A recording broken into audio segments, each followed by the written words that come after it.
Okay, നമുക്ക് start ചെയ്യാം എന്തായാലും. ഓക്കെ, നമ്മൾ ഇന്ന് സ്റ്റാർട്ട് ചെയ്യാൻ പോകുന്നത് മെഡിക്കൽ സർജിക്കൽ നഴ്സിംഗിന്റെ ക്വസ്റ്റ്യൻ ഡിസ്കഷൻ ആണ്. ഓക്കെ, ശ്രദ്ധിച്ചിരിക്കുക, വളരെ ഫോക്കസ്ഡ് ആയിട്ടുള്ള ക്വസ്റ്റ്യൻസ് ആണ്. Okay, first question: a patient on anti T B therapy develops peripheral neuropathy. Which drug is most likely responsible? ഏത് ഡ്രഗാണ്? ഒരു patient anti T B drugs തെറാപ്പിയിലാണ്. പേഷ്യന്റ് എന്തുണ്ടായി? ഒരു പെരിഫറൽ ന്യൂറോപ്പതി ഉണ്ടായി. Which drug is most likely responsible എന്നാണ് ചോദിക്കുന്നത്. Option A, it is right answer. Isoniazid ആണ്. Because you all no the isoniazid causes എന്താണ്? ദ മെയിൻ സൈഡ് എഫക്ട് എന്താണ്?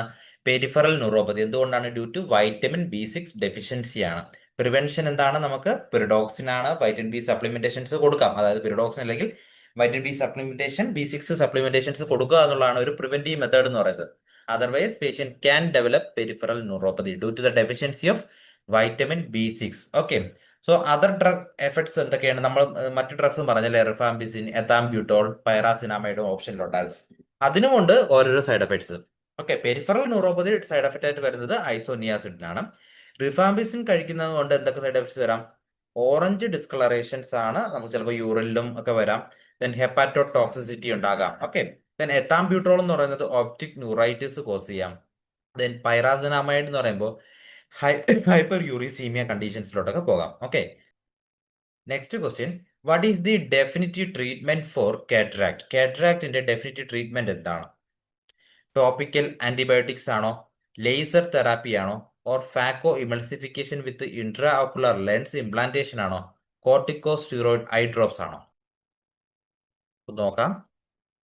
Answer C, it is right answer. എന്തുകൊണ്ടാണ്? Phacoemulsification ആണല്ലോ. അതായത് നമ്മൾ ultrasonic fragmentation of lens ആണ് ഫാക്കോ എമൾസിഫിക്കേഷൻ എന്ന് പറയുന്നത്. അൾട്രാസോണിക് ഫ്രാഗ്മെന്റേഷൻ ഓഫ് ലെൻസ് ആണ്.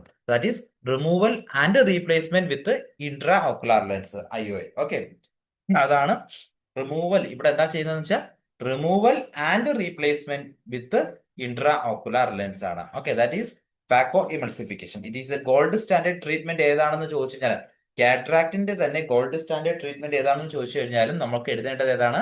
ദ ഫാക്കോ എമൾസിഫിക്കേഷൻ തന്നെയാണ് വിത്ത് ഇൻട്രാകുലർ ലെൻസ് ഇംപ്ലാന്റേഷൻ ആണ്. Okay, so medications cannot cure cataract. Okay, so it's a surgical condition ആണ്, നമുക്കറിയാം. ഓക്കെ,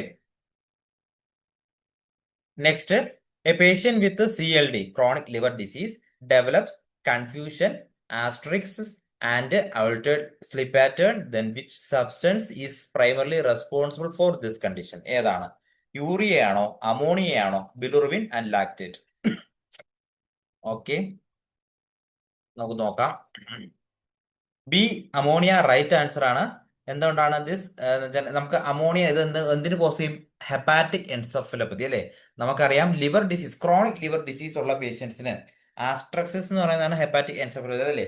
ആസ്ട്രക്സിസ് എന്ന് പറയുമ്പോൾ ഹെപ്പാറ്റിക് എൻസെഫലോപ്പതി അതിന്റെ ഒരു ഫീച്ചറാണ് ഹെപ്പാറ്റിക് എൻസെഫലോപ്പതി. അതായത് ഹെപ്പറ്റൈറ്റിസ് വന്ന്, അതായത് ക്രോണിക് ലിവർ ഡിസീസ് വന്ന് അത് എന്താണ് ബ്രെയിൻ ഡിഫക്റ്റ് ബ്രെയിനിൽ അഫക്ട് ചെയ്യുമ്പോഴാണ് അത് ഹെപ്പാറ്റിക് എൻസെഫലോപ്പതി എന്ന് പറയുന്നത് അല്ലേ?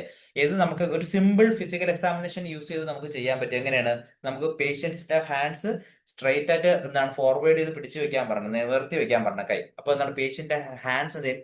സ്റ്റാർട്ടിങ് എന്ത് ചെയ്യും? ട്രമർ സ്റ്റാർട്ട് ചെയ്യും. ഓക്കെ, പേഷ്യൻസിന്റെ ഹാൻഡ്സ് ഇനി നിവർത്തി പിടിക്കാൻ പറയുമ്പോൾ പേഷ്യൻസിന്റെ ഹാൻഡ്സ് എന്ത് ചെയ്യും? ഒരു ട്രമർ പോലെ വൈബ്രേറ്റ് ചെയ്യും. ഓക്കെ, അതാണ് നമ്മൾ ആസ്ട്രസിസ് എന്ന് പറയുന്നത്. ഓക്കെ, അതാണ് liver fails to convert ammonia to urea. കാരണം ലിവർ ഡാമേജ് ആയിരിക്കുകയാണ്. അപ്പൊ അമോണിയ യൂറിയ ആയിട്ട് കൺവേർട്ട് നടക്കുന്നില്ല. അപ്പൊ അതിന്റെ ഭാഗമായിട്ട് എന്ത് നടക്കും? അമോണിയ ബോഡിയിൽ ലിവർ അക്യുമുലേറ്റ് ചെയ്തുകൊണ്ടേയിരിക്കും. അങ്ങനെ ഈ എക്സസ് ആയിട്ട് അമോണിയ വരുമ്പോൾ എന്ത് ചെയ്യും? ഈ ammonia crosses the blood brain barrier. Blood brain barrier cross ചെയ്താണ് ബ്രെയിൻ അഫക്ട് ചെയ്തത്. And alters the neurotransmissions. അങ്ങനെ ബ്രെയിനിൽ കുറച്ച് പ്രശ്നങ്ങളൊക്കെ ഉണ്ടാക്കിയിട്ടാണ് പേഷ്യന്റ് എന്ത് ഫീച്ചേഴ്സ് വരുന്നത്? കൺഫ്യൂഷൻ, കോമ എന്ന സ്റ്റേജിലൊക്കെ പോകുന്നത്. ദാറ്റ് ഈസ് ഹെപ്പാറ്റിക് എൻസെഫലോപ്പതിയുടെ ഫീച്ചേഴ്സ് ആണ്. So ammonia is key neurotoxin ആണ്. ഓക്കെ, നമുക്ക് ഡയഗ്നോസ് ചെയ്യാൻ പറ്റും. ഓക്കെ, അമോണിയ ഓൾറെഡി യൂറിയ ആയിട്ട് കൺവേർട്ട് നടക്കണം. പക്ഷെ ഇവിടെ എന്താണ്? പേഷ്യൻസിന് യൂറിയ ആയിട്ട് കൺവേർഷൻ നടക്കത്തില്ല. എന്ത് ചെയ്യും? അമോണിയ കൂടിക്കൊണ്ടിരിക്കുകയും ക്രോസസ് ബ്ലഡ് ബ്രെയിൻ ബാരിയർ ആണ്. Okay, next question: a patient with a psoriasis presents with a silvery scales on extensor surfaces. And pinpoint bleeding upon removal. This sign is known as ഏതാണ്? Koebner phenomenon ആണോ, Auspitz sign ആണോ, Nikolsky sign ആണോ, Darier's sign ആണോ? B correct ആണ്, Auspitz sign എന്ന് പറയുന്നത്. So it is nothing but എന്താണ്? Pinpoint bleeding after scales removal. Okay, നമ്മൾ സ്കെയിൽസ് റിമൂവ് ചെയ്തതിന് ശേഷം എന്താണ്, ഒരു പിൻ പോയിന്റ് പോലെ കുഞ്ഞു കുഞ്ഞു പിൻ പോയിന്റ് പോലെ എന്താണ് ബ്ലീഡിങ്സ് വരും. ഓക്കെ, ഡ്യൂ ടു എന്താണ് കാപ്പിലറി എക്സ്പോഷർ ആണ് അവിടെ വരുന്നത്. ദാറ്റ് ഈസ് കോൾഡ് ഓസ്പിറ്റ്സ് സൈൻ എന്ന് പറയുന്നത്. ഓക്കെ, കോബ്നർ ഫിനോമിന എന്ന് പറയുമ്പോൾ എന്താണ്, ലീഷൻസ് അറ്റ് ട്രോമ സൈറ്റ് ആണ് കോബ്നർ ഫിനോമിന എന്ന് പറയുന്നത്. നിക്കോൾസീസ് സൈൻ എന്ന് പറയുന്നത് സീൻ ഫെംഫിഗസ് വൾഗാറസിൽ കാണപ്പെടുന്ന ഒരു സൈനാണ് നിക്കോൾസീസ്. നോട്ട് ചെയ്തോളാം, ഫെംഫിഗസ് വൾഗാറസിൽ കാണുന്ന സൈനാണ് നിക്കോൾസീസ് സൈൻ. ഡാരിയസ് സൈൻ എന്ന് പറയുമ്പോൾ മാസ്റ്റോസൈറ്റോസിസിലാണ് കേട്ടോ, മാസ്റ്റോസൈറ്റോസിസിലാണ് ഡാരിയസ് സൈൻ കാണപ്പെടുന്നത്.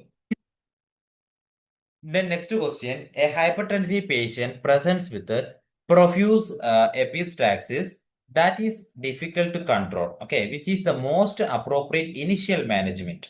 ഏതാണ്? ഓക്കെ, നോക്കാം നമുക്ക് answer explanation. D right answer, apply direct pressure to nasal ala. So what is first line management എന്ന് പറയുന്നത്? എപ്പിസ്റ്റാക്സിസ് നമ്മൾ എന്താണ് ആദ്യം നമ്മൾ എപ്പിസ്റ്റാക്സിസ് നമുക്ക് ബ്ലീഡിംഗ് നോസ് ആണല്ലോ, നമ്മൾ ഫസ്റ്റ് എന്ത് ചെയ്യും, പേഷ്യന്റ് അവിടെ ഒന്ന് കംഫർട്ടബിൾ പൊസിഷനിൽ സിറ്റിംഗ് പൊസിഷനിൽ കൊടുക്കും. ദെൻ ലീൻ ഫോർവേഡ് ചെയ്യും. എന്തിനാണ് ഫോർവേഡ് ലീൻ ചെയ്യാൻ പറഞ്ഞാൽ? To prevent aspiration. അതും ഒരു ക്വസ്റ്റൻ ആയിട്ട് ചോദിക്കാം. Okay, then pinch the soft part of the nose for 10-15 ഒരു 10 to 15 minutes soft part of the nose pinch ചെയ്ത് പിടിക്കാം. Then posterior packing and cauterization are second line ആണ്. ഈ ബ്ലീഡിംഗ് പെർസിസ്റ്റ് ആണെങ്കിൽ മാത്രമേ ഉള്ളൂ. Okay, so then tilting head backward ആണ്, is incorrect ആണ്. അതെന്ന് പറയുമ്പോൾ എന്താ, ബാക്ക്വേർഡ് നമ്മൾ ടിൽറ്റ് ചെയ്ത് കഴിഞ്ഞാൽ what will happen? It may leads to ആസ്പിരേഷനിലോട്ട് പോകാനുള്ള ചാൻസ് കൂടുതലാണ്. സോ ലീൻ ഫോർവേഡ് ആയിരിക്കണം and not 10 to 15 minutes soft പാർട്ടിൽ പിൻ ചെയ്ത് പിടിക്കുക. ഓക്കെ.